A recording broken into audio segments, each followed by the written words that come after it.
আমাদের ছাদের বাগানের আম এখন অনেক আম ধরছে, বড় বড় হয়েছে অনেক আম।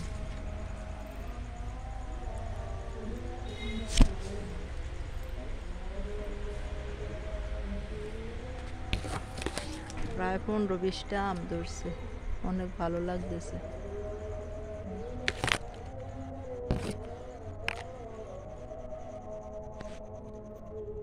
অনেক কমলা ধরছে।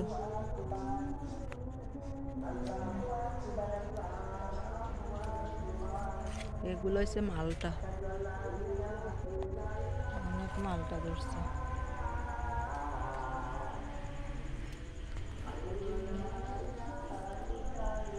অনেক মালটা ধরছে, ফল অনেক ফল আসছে। নিজের ছাদ বাগানে যদি ফল ধরে অনেক ভালো লাগে।